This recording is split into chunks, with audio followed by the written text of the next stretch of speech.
하늘이 들은 사연에 문을 엽니다. 우리는 살아가면서 때로 우리의 이성과 상식을 뛰어넘는 놀라운 은혜를 경험하곤 합니다. 오늘 사연의 주인공은 끔찍한 사고로 죽음의 경계를 넘나들던 순간 그 누구도 쉽게 믿기 어려운 천국의 빛을 보았다고 합니다. 다른 이들의 시선이 두려워 오랫동안 비밀로 간직했던 이야기, 한 성도님의 용기 있는 고백을 지금 함께 들어보겠습니다.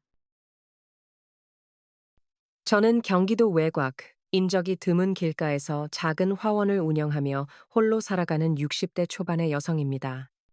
사람들은 저마다의 방식으로 주님을 만나고 그 사랑을 증거한다고 하지만 저는 평생을 흙과 꽃을 만지며 그저 묵묵히 제 자리를 지키는 것으로 신앙을 대신해 왔습니다. 이른 새벽, 아직 동이 트기도 전에 일어나 온실의 문을 여는 것이 제 하루의 시작이자 가장 경건한 기도 시간이었습니다. 차가운 새벽 공기 속에 스미는 눅눅한 흙 냄새, 밤새 이슬을 머금은 장미 잎사귀의 여린 떨림, 그리고 계절마다 피고 지는 수많은 생명을 돌보는 일이 저에게는 그 어떤 설교보다 더 큰 울림을 주었습니다. 이 화원은 20여 년 전, 먼저 하늘의 부르심을 받은 남편을 떠나보내고 망연자실에 있던 저를 다시 일으켜 세워준 삶의 터전입니다. 남편이 남기고 간 이 작은 땅에 무엇을 할까 고민하다가 그가 평소 좋아했던 꽃들을 심기 시작한 것이 지금에 이르렀습니다. 처음 몇 년간은 서툰 솜씨에 꽃을 죽이기도 하고 한겨울의 혹독한 추위에 온실이 무너질 뻔한 위기도 겪었습니다. 하지만 그럴 때마다 저는 포기하는 대신 땅에 무릎을 꿇었습니다. 흙을 파고 걸음을 주고 가지를 치면서 저는 슬픔을 묻었고 땀과 눈물로 상처를 치유했습니다. 꽃들은 저의 정성에 반드시 보답해 주었습니다. 작은 씨앗이 싹을 틔우고 앙상한 가지에서 화려한 꽃망울이 터져 나올 때마다 저는 죽음 속에서도 생명을 잉태하시는 주님의 섭리를 눈으로 목격했습니다. 제 삶은 그렇게 꽃과 함께 조용히 흘러갔습니다. 화려한 외출이나 시끌벅적한 모임과는 거리가 멀었습니다. 대신 저는 제 화원을 찾는 손님들의 이야기에 귀를 기울였습니다. 첫 아이를 낳은 산모에게 갈 축하 꽃바구니를 주문하는 상기된 목소리, 사랑을 고백하기 위해 수줍게 장미 한 송이를 고르는 청년의 떨림, 그리고 먼저 떠난 가족을 추모하기 위해 하얀 국화를 찾는 슬픈 눈동자까지. 저는 그들의 기쁨과 슬픔에 어울리는 꽃을 정성껏 다듬어 건네며 말없이 그들을 위해 기도했습니다. 그것이 제가 세상을 향해 할 수 있는 유일한 위로이자 사랑의 표현이었습니다. 사람들은 제 꽃이 유난히 오래가고 생기가 넘친다고 칭찬했지만 저는 그저 주님이 제 손을 빌려 그들의 마음에 작은 빛을 선물하신 것이라 믿었습니다.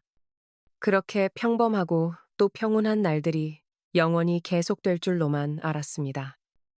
몇 해 전 늦가을, 달력의 마지막 장을 바라보며 한 해를 마무리하던 어느 날이었습니다. 그날은 유독 납품할 꽃이 많았습니다. 인근에 새로 생긴 큰 교회에서 창립 기념 예배에 쓸 강단 장식용 꽃을 대량으로 주문했기 때문입니다. 수백 송이의 백합과 장미, 그리고 안개꽃을 정성껏 다듬어 트럭에 싣고 나니 벌써 해가 뉘엿뉘엿 지고 있었습니다. 남편이 쓰던 낡은 트럭은 세월의 흔적을 고스란히 담고 있었지만 꽃을 나르는 데는 아무 문제가 없었습니다. 교회에 도착해 꽃을 내려놓고 강단을 장식하는 것을 돕고 나니 시간은 이미 저녁을 훌쩍 넘겼습니다. 감사하다며 저녁 식사까지 대접하겠다는 목사님의 제안을 정중히 사양하고 급히 화원으로 차를 몰았습니다. 마음이 급했던 것은 그날따라 일기예보에도 없던 억수 같은 비가 쏟아지기 시작했기 때문입니다. 늦가을의 비는 유난히 차갑고 매서웠습니다. 낡은 트럭의 와이퍼는 쉴 새 없이 움직였지만 거세게 퍼붓는 빗줄기를 감당하기에는 역부족이었습니다.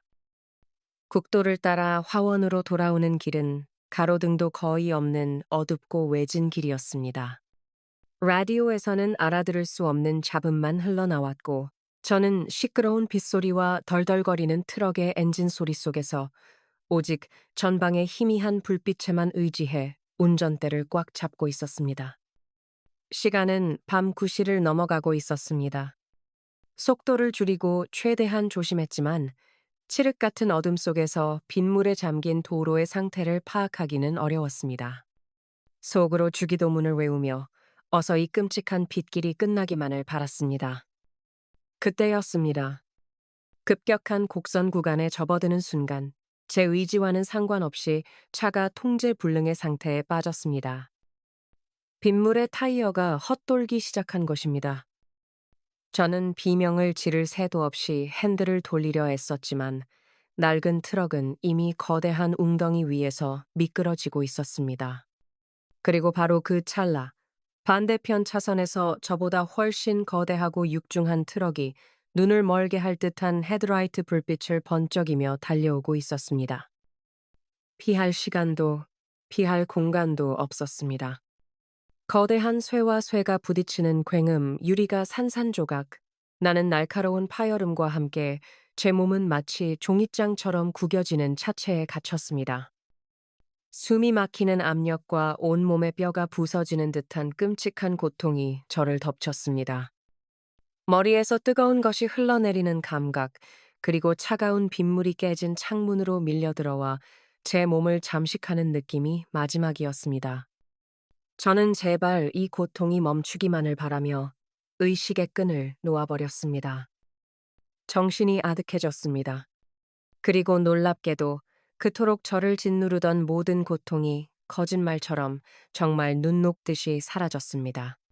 방금 전까지 저를 찢어발기던 통증은 흔적도 없었고 대신 말할 수 없이 깊고 평온한 고요함이 저를 감쌌습니다. 저는 더 이상 구겨진 트럭 안이나 차가운 빗물 속에 있지 않았습니다. 눈을 떴는지 감았는지도 모를 상태로 저는 아주 어둡지만 무섭지 않은, 오히려 포근하기까지 한 긴 터널 같은 공간을 빠르게 지나고 있었습니다. 얼마나 그곳을 지났을까요? 시간이라는 감각 자체가 무의미한 그곳에서 저는 저 멀리 아주 먼 곳에서 새어나오는 작은 빛을 발견했습니다. 그 빛은 제가 평생 보아온 그 어떤 빛과도 달랐습니다. 처음에는 바늘 구멍만 하던 그 빛은 제가 다가갈수록 점점 더 커졌습니다. 그것은 태양보다 수천 배, 수만 배는 더 밝았지만 결코 눈이 부시지 않았습니다.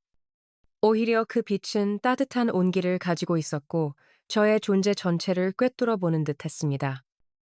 빛이 가까워질수록 저는 형언할 수 없는 기쁨과 평안에 휩싸였습니다. 이 세상에서 겪었던 모든 슬픔, 외로움, 아픔, 그리고 남편을 잃었던 그 깊은 절망까지도 그 빛 앞에서는 아무것도 아닌 것이 되었습니다. 그 빛은 단순한 빛이 아니었습니다. 그것은 거대한 사랑의 근원이었습니다. 저의 모든 과거, 제가 숨기고 싶었던 부끄러운 생각들, 제가 남몰래 흘렸던 눈물 한 방울까지도 그 빛은 이미 다 알고 있었고 그 모든 것을 판단하거나 정죄하는 대신 그저 괜찮다, 사랑한다고 말하는 듯 했습니다. 저는 그 절대적인 사랑 앞에서 어린아이가 어머니의 품에 안기듯 모든 경계를 풀고 그저 울었습니다. 아, 이곳이구나. 제가 평생을 그리워하고 소망했던 바로 그곳, 주님이 계신 천국의 문턱이 바로 저기구나. 저는 직감적으로 깨달았습니다. 더 이상 이 세상에 미련도 없었습니다. 저는 그 빛을 향해 그 완전한 사랑 속으로 한 걸음 더 발을 내디디려 했습니다. 바로 그 순간이었습니다. 아주 부드럽지만 단호한 이끌림이 저를 막아섰습니다. 누군가 제 이름을 부른 것은 아니었지만 아직 너의 때가 아니다 라는 분명한 음성이 제 영혼에 직접 울렸습니다. 돌아가야 한다는 강한 이끌림과 함께 저는 빛을 등지고 다시 제가 왔던 어두운 터널 속으로 빨려 들어갔습니다. 다시 눈을 떴을 때 제 코를 찌른 것은 흙 냄새나 꽃향기가 아닌 지독한 소독약 냄새였습니다. 눈앞에는 빛 대신 차가운 병원의 흰색 천장이 보였습니다. 온몸은 깁스와 붕대로 감겨 있었고 수많은 튜브가 제 몸에 연결되어 있었습니다. 끔찍한 고통이 다시 밀려왔습니다. 갈비뼈가 여러 대 부러져 폐를 찔렀고 머리도 심하게 다쳤으며 수차례 대수술을 받아야 했습니다. 의사들은 제가 살아난 것이 의학적으로 설명할 수 없는 기적이라고 했습니다. 그 빗길 사고 현장에서 그토록 심하게 부서진 차체 안에서 제가 생명을 건진 것 자체가 불가능에 가까운 일이었다고 했습니다. 병원에서 보낸 몇 달은 고통스러운 재활의 연속이었습니다. 하지만 이상하게도 저는 조금도 두렵거나 절망스럽지 않았습니다. 밤마다 끔찍했던 사고의 순간이 떠올랐지만 그보다 더 생생하게 저를 사로잡은 것은 바로 그 빛의 기억이었습니다. 제가 보았던 그 형언할 수 없는 평화와 절대적인 사랑의 기억은 이 세상의 그 어떤 고통도 견뎌낼 수 있게 하는 힘이 되었습니다. 육신은 비록 부서지고 아팠지만 저의 영혼은 그 어느 때보다 맑고 평온했습니다. 죽음이 끝이 아니라 그토록 눈부시고 따뜻한 본향으로 돌아가는 과정임을 알게 되었기 때문입니다. 이 이야기는 아주 오랫동안 저 혼자만의 비밀로 간직했습니다. 퇴원하고 다시 화원으로 돌아와 꽃을 가꾸는 일상으로 복귀했지만 저는 그날 밤의 경험을 아무에게도 말하지 못했습니다. 사람들이 저를 큰 사고를 겪고 정신이 이상해진 사람으로 취급할까봐 두려웠습니다. 혹은 저의 거룩한 경험이 사람들의 입에 오르내리며 가벼운 흥밋거리로 변질될까봐 겁이 났습니다. 저의 신앙이 왜곡되어 보일까봐 그저 조용히 입을 다물었습니다. 하지만 세월이 흘러 이제 제 삶도 황혼에 가까워진 지금 저는 용기를 내어 고백하려 합니다. 그날 제가 본 것은 꿈이나 환상이 아니었습니다. 그것은 주님이 저에게 보여주신 분명한 천국의 소망이었습니다.